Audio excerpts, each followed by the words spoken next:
The Region 6 RDC held its last statutory meeting for 2020 yesterday. Renetta Court reports. The Region 6 Regional Democratic Council, yesterday December 3rd, held its final statutory meeting for 2020 at the RDC's boardroom. During his report on the works of the Local Government and Regional Development Committee, Regional Vice Chairman Mr. Zamal Hussein noted that a request for the rotation of NDC overseers has been sent to the Minister of Local Government and Regional Development. Some of them are being very comfortable. I know this was a old policy since before, I think 2015 or 2011, sometime there when we rotate overseers. Then some of them become very comfortable, and that is one of the reasons why we end up in serious problems and other irregularities.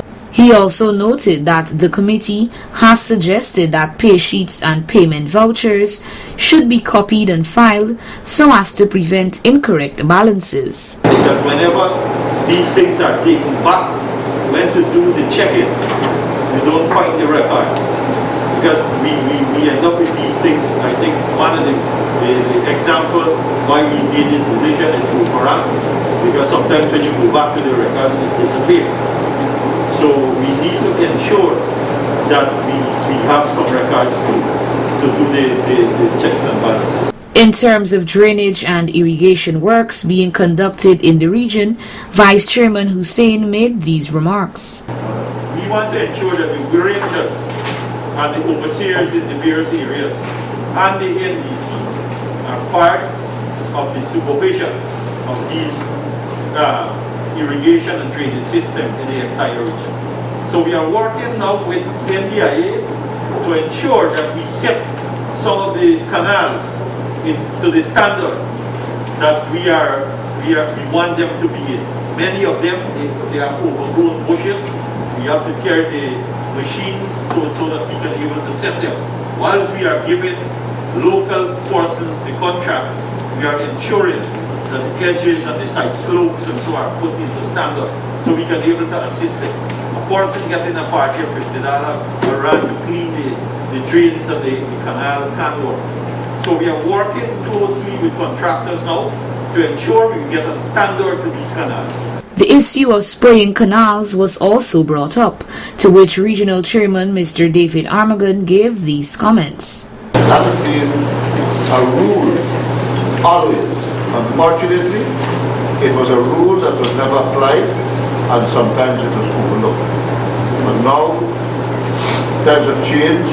We have to make sure that people don't do these things. And so, as your chairman said, the committee said to you, you too have a right to go around wherever you're seeing that and raise it, and so we can stop that. Right? And maybe that contract will be written to. If he's not, if he continues with that, you'll have to part company. You're not going to allow that to draw this time around. And I know that has been happening. Chairman Armagon also reported on the efforts the regional administration has made to supply educational materials to students. What we have done, we have spent over $40 million in terms of printing materials within the region that we have distributed to the homes of children who don't have access to computers and virtual learning. And that is somehow going to assist them, and then they will have to be able to get in contact with the teachers through telephone or something, and try to do some work in the meantime. At the end of the meeting, the councillors were each granted a Christmas token by the regional chairman and regional executive officer. Reporting for Channel 8 News, Renetta Court.